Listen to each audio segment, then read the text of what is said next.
নির্বাচন ভণ্ডুলের চেষ্টা করা হচ্ছে, এটা খোদ প্রধান উপদেষ্টা বলছেন যে যখনই নির্বাচনের প্রস্তুতির দিকে দেশ আগায় তখন একটা পরিস্থিতি তৈরি করা হয়। কারা এত শক্তিশালী যারা নির্বাচন ভণ্ডুলের চেষ্টা করছে?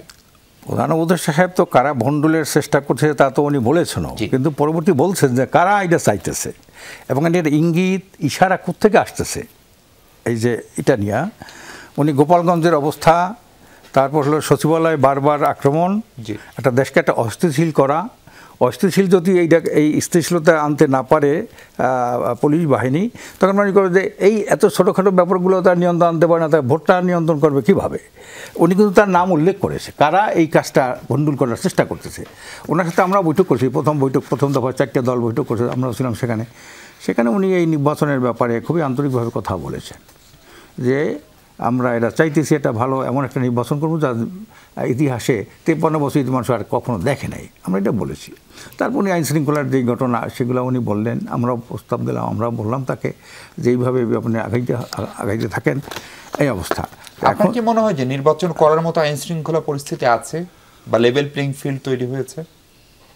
আর একটু লাগবে করে, এখনও হয় নাই, এখন আমরা দেখতে পাইনি। যদি আমরা যেটা বলছিলাম যে টেস্ট কেস হিসাবে যে আমরা স্থানীয় নির্বাচনের আগে হইতো, তাহলে বুঝতে পারতাম যে প্র্যাকটিক্যাল বুঝতে পারতাম যে এই সরকারের সক্ষমতা কতটুকু।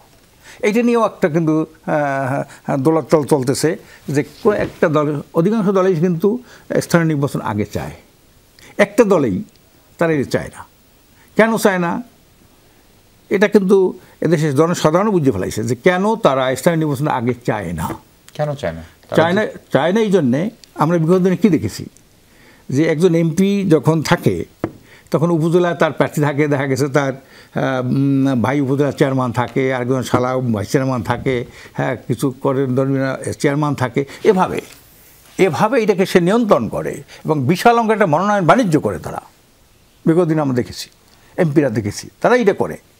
কাজে এইটা এই মনোনয়ন বাণিজ্যটা তারা করতে না পারে এবং নিজের আত্মীয়করণ, হ্যাঁ স্বজনপ্রতি, এইটা দিয়া নির্বাচনের পরিবেশটা স্থানীয় সরকারটাকে বিতর্কিত করা।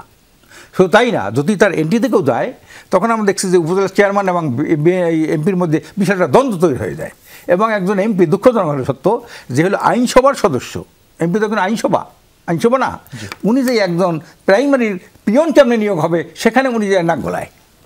কাবিখা থেকে শুরু করে এই যে ছোটোখাটো যে এইসব সংস্কার তো হচ্ছে, তাদের ক্ষমতা কমানো, সেগুলো নিয়ে তো সংস্কার হচ্ছে। কিন্তু আমরা এটা দেখতে পারতাম যদি তারা যদি একটা এমপি মানে জাতীয় নির্বাচন আগে যদি স্থানীয় নির্বাচন হতো তাহলে এই পুলিশ কতটা সক্ষমতা করতে পারে, সিএসি কতটা সক্ষম, এটা আমরা বুঝতে পারতাম। কিন্তু এইটা তো আমরা সব দল কিন্তু চাইতেছে আগে স্থানীয় নির্বাচন, সকল দল, এমন কোনো দল নাই ওই যে 2-1টা ছাড়া যে এইটা চায় না।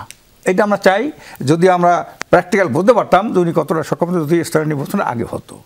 তারপরও তখন যদি দেখা যেত যে স্থানীয় সরকার নির্বাচন অনেক মারামারি হচ্ছে, বিশেষ করে কাউন্সিলর নির্বাচন অনেক লাশ পড়ার উদাহরণ আছে দেশে, তখন তো আপনারা বলতেন তাহলে জাতীয় নির্বাচনের পরিস্থিতি যদি এই সরকার নির্বাচনটা হয় দলীয় সরকার ছাড়া, তা আমার মনে হয় যে এত লাশ পড়া করে স্কোপ নাই। কারণ হলো এখন আর, আগে তো ছিল আওয়ামী লীগ একটা বিশাল শক্তি, তার অন্যের আপনারা নিজেরাই সাফারার। ধরেন আওয়ামী লীগের সময় ধরেন বরিশাল সিটির নির্বাচন আমরা দেখেছি যে প্রকাশ্য দিবালোকে মেরে খোদ প্রার্থীর যিনি একটি দলের প্রধানতম নেতা তার নাক ফাটিয়ে দিয়েছে, দাঁত ভেঙেছে। এটা না, আওয়ামী লীগ তো কোনো রাজনৈতিক দল না, এটা একটা ফ্যাসিস্ট, এটা শেখ মুজিব থেকে শুরু হয়েছে ফ্যাসিজমটা। কিন্তু তাদের সঙ্গে আপনাদের এক ধরনের খাতির ছিল? কোনো দিন না।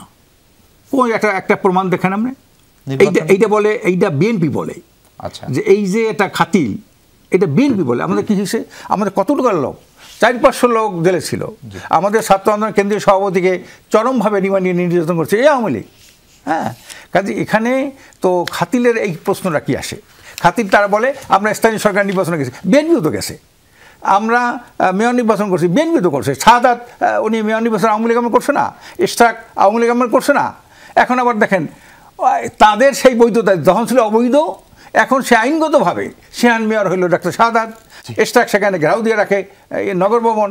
কাজে এই যে দ্বিচারিতা কথা কাজে, যখন তার সাথে ওই একটা কথা আছে, যখন তার সাথে থাকে তখন তার সঙ্গী, যখন তার দূরে চলে যায় তখন সে জঙ্গি।